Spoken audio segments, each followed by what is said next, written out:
ارشاد حق سبحانہ و تعالیٰ ہو رہا ہے وَجَاءَتْ سَكْرَةُ الْمَوْتِ بِالْحَقِّ، اور یقیناً موت کی غشی آ گئی حق کے ساتھ. ذَلِكَ مَا كُنْتَ مِنْهُ تَحِيدُ، کہ جس سے تو گریزا تھا، جس سے تو فرار کرتا تھا، وہ موت اپنے ساتھ تمام حقیقتوں کو لے کر کے حاضر ہوئی. یہی وجہ ہے کہ جب ہمارے یہاں سے کسی کا انتقال ہو رہا ہوتا ہے اور کوئی دنیا سے رفت سفر باندھ رہا ہوتا ہے، تو اس وقت کی کیفیت کو کہا جاتا ہے کہ فلاں صاحب اس وقت حالت انتظار. حالت انتظار کا کیا مطلب ہے؟ کہتے ہیں کہ انتظار بنا ہے حاضر سے. کیا مطلب کہ انتظار بنا ہے حاضر سے؟ کہا وہ چیزیں جو ابھی تک کے انسان کی نگاہوں کے سامنے مخفی تھی، پوشیدہ تھی، جن حقائق کو انسان سمجھ نہیں پا رہا تھا، جن کی طرف انسان متوجہ نہیں تھا، اب وہ سارا غیب انسان کا شہود میں تبدیل ہو چکا ہے. ہم نے اس دنیا میں آ کر کے آنکھ کھولی، ہم یہیں پیدا ہوئے، ہم یہیں پلے، ہم یہیں بڑھے، اور ہم نے اسی عالم مادہ میں زندگی گزاری. لہذا چونکہ ہم عالم مادہ کے واسی ہیں، مادی دنیا کے رہنے والے ہیں، لہذا ہماری آنکھوں سے فقط وہ دکھائی دیتا ہے جو اس دنیا میں ہے، جس کا تعلق مادے سے ہے۔ فقط ہم انہی چیزوں کو دیکھ پاتے ہیں ماورائے دنیا، اور ماورائے مادہ چیزوں کو ہم دیکھ نہیں پاتے ہیں۔ لیکن قرآن بھی کہہ رہا ہے کہ جب انسان کے اوپر احتضار کا وقت آتا ہے، جاکنی کا موقع آتا ہے، جب انسان موت کی کشمکش میں ہوتا ہے، تو ساری چیزیں انسان کے سامنے حاضر ہو جاتی ہیں، ساری کی ساری چیزیں انسان کے سامنے واضح اور آشکار ہو جاتی ہیں کہ جن کو انسان نے یا تو سوچا نہیں تھا، یا اگر سوچا بھی تھا تو اس کے اوپر توجہ نہیں کی تھی۔ لیکن قرآن کہہ رہا ہے کہ جس سے تم فرار کر رہے تھے، جس سے تم گریزہ تھے، اب وہی تمہارے آنکھیں ہیں کہ اس دنیا کو تم بالکل سے دھندلا دیکھ رہے ہو، اس دنیا کو تم بظاہر بہتر طریقے سے دیکھ رہے ہو۔ یہ دنیا اب اوجھل ہوتی جا رہی ہے، وہ دنیا تمہارے اوپر عیا ہوتی جا رہی ہے۔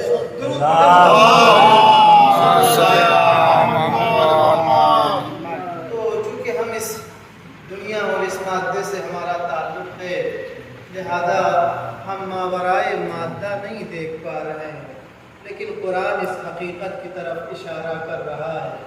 دین شریعت الاسلام نے ہمیں متوجہ کیا ہے کہ اس دنیا کے بعد بھی کوئی دنیا ہے، اس مادے سے ہٹ کر کے بھی کوئی حقیقت ہے، اور اس حقیقت کا بہرحال ایک نہ ایک دن تم کو سامنا کرنا ہے۔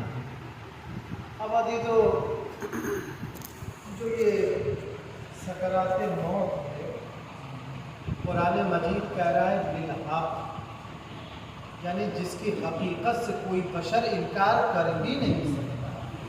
بہرحال یہ سکرات موت آنی ہے اور سبھی پر طاری ہونی ہے، لیکن عزیزو اس کا دو اثر ہوتا ہے۔